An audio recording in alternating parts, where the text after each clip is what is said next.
Good evening, welcome to Late with Kate. I'm your host, Caitlin Tate. I can't see. Slow week in the writer's room, so we're going to play a game called Guess That Cereal. Round 1. Should be easy. I'm a cereal connoisseur.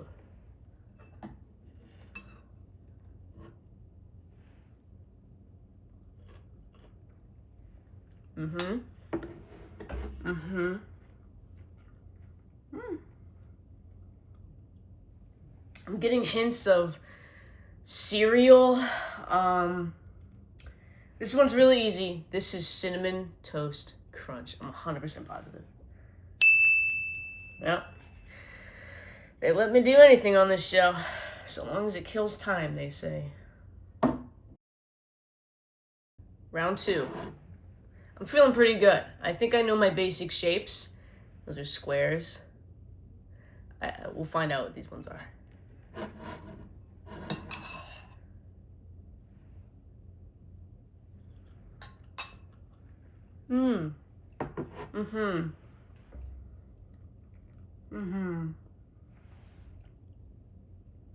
I think those are circles. Pretty sure those are circles. Guys, this is too easy. This is too easy. Cheerios. What? Say Toastio? What is a Toastio? Why are we cooking that? No, whatever. Fine. It's fine. I didn't realize this was a broke ass show. It's fine. I didn't realize that. I thought we had money. I didn't realize that. I'm sorry. I should have known. Bunch of poor people in the audience, poor people behind the scenes too. It's fine. Okay, round 3. I don't know what happened between here and here. I don't know what happened. I don't know if we lost budget or I don't know. But I'm feeling good about this one. I can smell it already. It smells like one of my favorite cereals. So let's.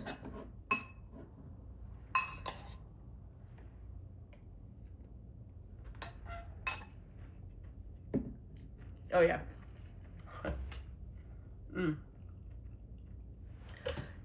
I might be lucky with this one. But the existence of Toastios makes me nervous.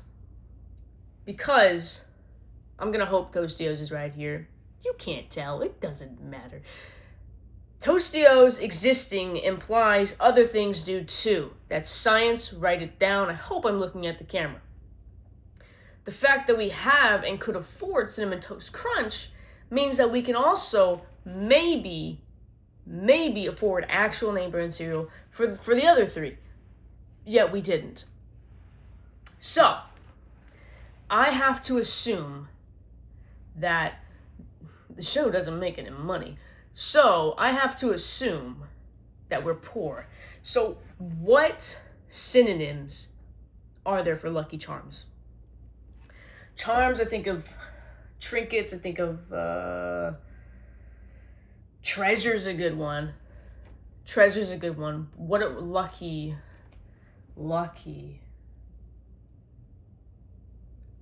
Ooh. Okay, wait. Biggest brain ever. I have a fat brain. The slogan for Lucky Charms is they're magically delicious. And if I was somehow even smarter than I already am, I would name my cereal after somebody else's slogan. Okay, I got it.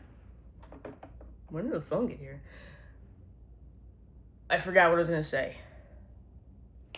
I remember what I was going to say. I'm going to guess that these are not actually Lucky Charms, and they are actually magic treasures. What the f***? Are you serious? Hold on. So we can afford 2 name brand cereals. But not Cheerios. Cheerios would bankrupt us. Probably one of the cheapest cereals on the market. That would kill us. We can't get Cheerios. We can only get Lucky Charms. Cinnamon Toast Crunch. This game sucks, dude. This game fucking sucks. I know I don't swear on here because it's against the whatever television code. This game. Alright, let's try number 4.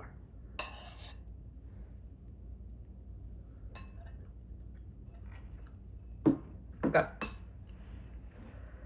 Another circle. Damn, this game's getting harder. I mean, I know what it is, but I don't know what it is.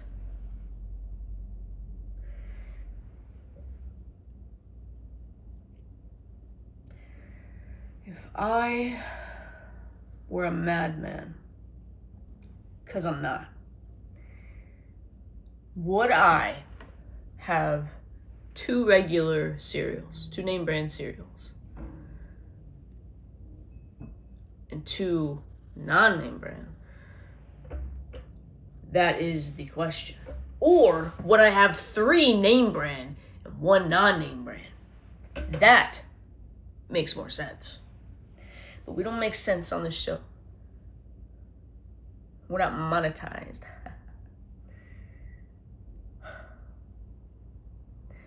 I believe in my heart of hearts that I am pure of soul and mind. And so, if I just pretend I'm not mad, maybe it'll come to me. And that's the secret here, is that I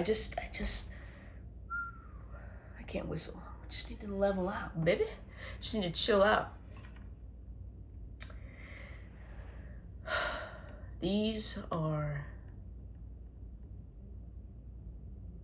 I forgot the name. What is the name? I'm trying to think. Fruit Loops. These are Fruit Loops. They are loops that taste fruity. Final answer. Yeah, of course. Of course. Because why wouldn't it be? Why wouldn't it be called Fruit Spins? Yes, of course. That's the right one. It's Fruit Spins. Of course it is. Give me a second. I need to oh god. Hey, quick question. Who approved this?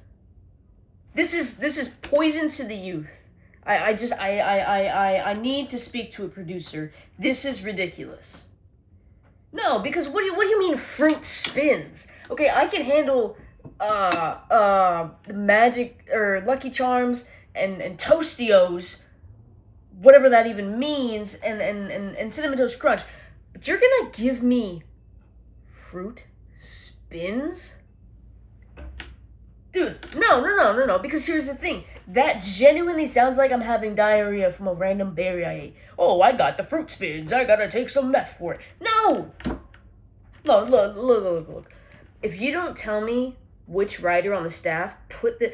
Well, go away. We'll be right back. If you don't tell me what writer on the staff...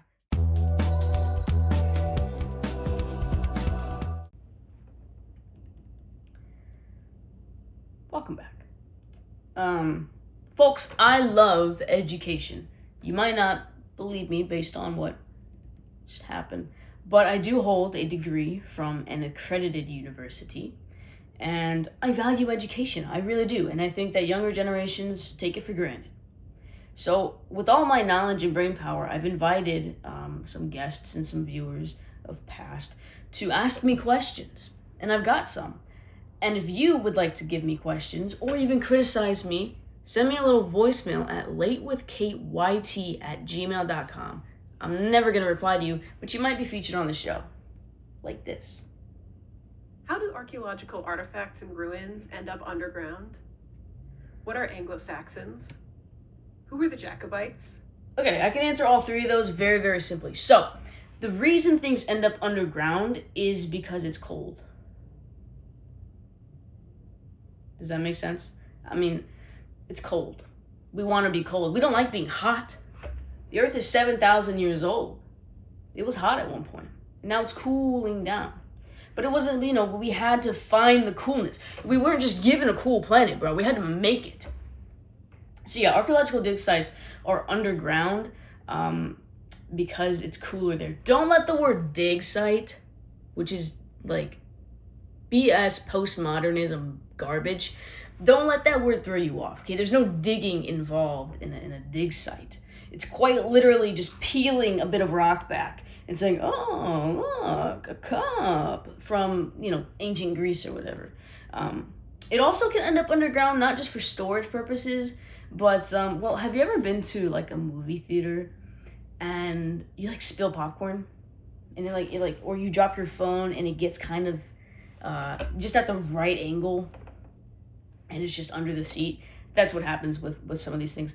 As for what Anglo-Saxons are, I'm actually an Anglo-Saxon, if you check my DNA. An Anglo-Saxon is somebody who worships Jesus Christ and plays the saxophone. So historically down my lineage, every single person, I think on my mom's side, has been both a believer of Christ and a bearer of witness to angels and played the saxophone. And I don't remember your last question. What's the difference between baking soda and baking powder? So, really good question here. The difference between baking soda and baking powder is the word. What was the Mexican Revolution about? So if you don't know what the Mexican Revolution is about, this is actually a really good topic. Back in 3, Mexico and America were at an odds end. As per usual, it's the same story now. But back in 3, Mexico was a huge territory. And Mexico didn't know if it wanted to be part of the Cholos or a part of a different gang entirely. An unnamed gang. Well, they lost. So the Mexican Revolutionary War was actually not related to the American Revolutionary War, which many people think so because Revolutionary War. It actually had more to do about gang violence in Los Angeles. And, I think we both know who won. But the biggest thing that you need to know about the Mexican Revolutionary War is that it's actually still going on today. It's been going on for the last 2,023 years. I want peace on Earth. Does Mexico? Next question. What does a comptroller do? How do calculators work? Great question.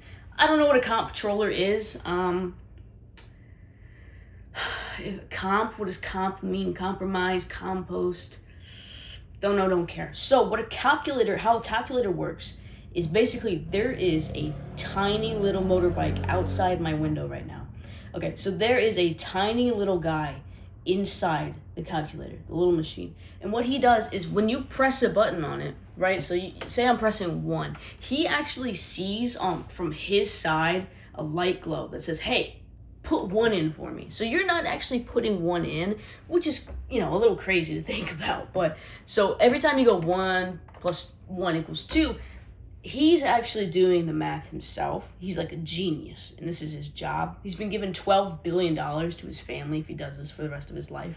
AKA, when your calculator dies, he dies. And so he's literally just like reading the sky, looking for numbers, and he'll give you the answer. It's a bit like astrology in that way. That's how calculators work, astrology. How does the Electoral College work? Great question. So the Electoral College, common misconception, has anything to do with the presidential election. It doesn't. It has literally nothing to do with it. It's actually just a bunch of old guys who sit around farting and shit. Apologies for the swear, but that's literally what their alma mater is, farting and shit. They sit around and they do genuinely nothing.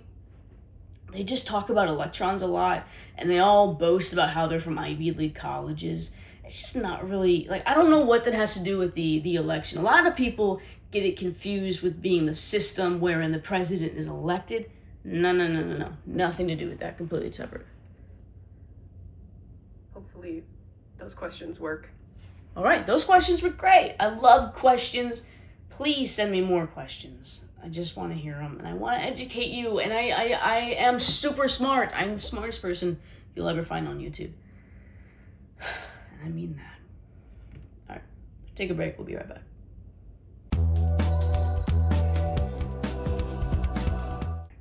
Welcome back, you guys. I have a very special guest. It's not a musician, and it's not an actual guest. It's me! Alright, thank you. So, today's my birthday.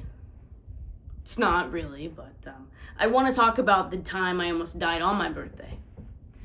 But in order to get there, you need to understand a few things about me, okay? The third most important thing about me is that I have almost died so many times in my life, okay? The first time I was almost killed, I was 2 weeks old. Shout out to my mom. The second time, I was about 2 years old. And I, in all my curiosity and fat assness, saw 2 pennies and decided, I wonder how those taste.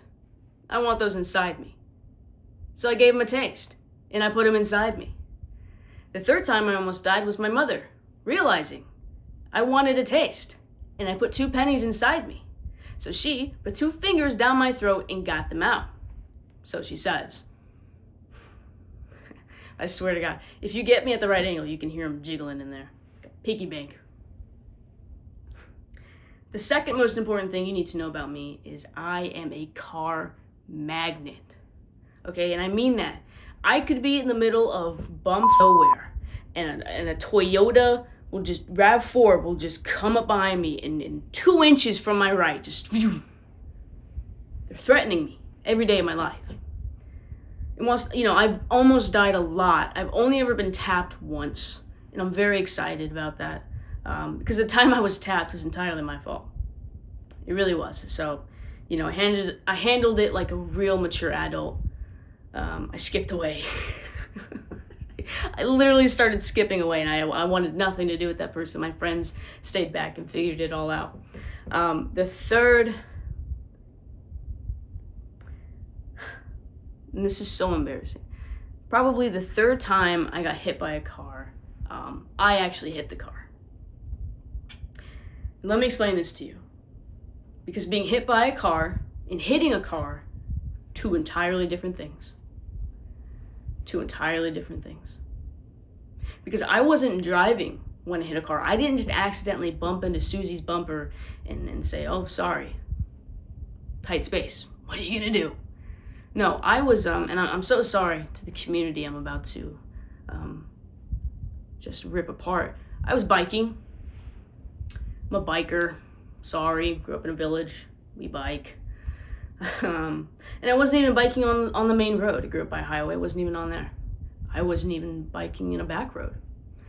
I was biking in somebody's parking lot, or I believe as they're referred to, driveway. I hit somebody's car in a driveway. I had stopped my bike. I turned around to my friend to make sure she was behind me, and it turns out I didn't stop. I kept going. Didn't realize it until I got jerked forwards. I looked down, oh my God. I put a dent in this dude's bumper. This is the cleanest dent you've ever seen, but it's very clearly a dent. And I just looked down at it, oh my God. Caitlin, what did you do? So, write a note. Say, I'm so sorry. I scratched your bumper. I put a dent in it. I'm so sorry. My name is Caitlin Tate. Please contact me here. It's what I would have done if I was a good person, but I'm not. I am a terrible person. And not only that, I'm a person who's bad at English. I'm a person who is bad at being a person. Okay? And this is where we get to the death day. So it's my 24th birthday, and I decide, hey, girls' night. I want 3 of my best friends, plus me, so 4 of us, to go down to Myrtle Beach. Dirty Myrtle, as the East Coasters lovingly call it. It's a great idea. We're there for about 4 or 5 days. 3rd day is my birthday. 3rd day, we decide, let's go to the beach all day, and then we can go get dinner afterwards. Perfect. The weather was perfect. It wasn't on the way up or down. That was quite literally a hurricane I had to drive through. But my birthday was perfect. The number one thing you need to know about me is that I can't swim. Look at me. I can't swim. So, on my birthday, we're out in the ocean, we're swimming, we're having a grand old time. I decide I need to go check something on my phone. So, I turn around, and I go back, and suddenly, I'm beached. My fat ass cannot get up. I don't know what happened. I don't know who attacked me. I don't know what wave came over me. Next, I'm just on the ground. And I got waves splashing on my face. I can't see. I don't know what's up from down. I'm thrashing, I'm flipping, I'm flopping. I'm having a grand old time. And at one point, what happens is I turn around and I can see the beach. I can see the hotels. I can see, the gates. I can see everything perfectly for just like a split second. And there's all these people, and I just think to myself, I really wish somebody would help me right now. Silence. I'm back to flipping and flopping. I catch another breath. Flipping, flop. I get one more chance at this. One more chance before I actually get up. And all I can think to myself, I'm on my back this time. I'm flipping, I'm flailing, and all I can think is, damn, I kind of did this to myself. I'm really gonna die here. No panic. Not even for a split second did my brain go, hey, we might die right now. We should probably kick it into overdrive. What are we doing? No, it was pure bliss of just, I'm gonna die on my birthday. That's pretty cool. What the hell? So I finally get back up, I'm flipping, I'm flopping, and all I can think about is, oh my God, what an embarrassing way to die. Not even the drowning aspect. Myrtle Beach? Are you serious? That's like top 3 worst places to die. Top 3 worst incidents, whatever you want to call it, to die. Topped only by skydiving and anything featured on 1,000 Ways to Die. And so in hindsight, I just have this realization that when it does become my time, when I do actually have to face death, the only thing that I'm going to be thinking is, I'm going to die. Thank you so much for your time. My name is Caitlin Tate. You can find me on YouTube. Well, that's our show. Yeah, I'll see you next time.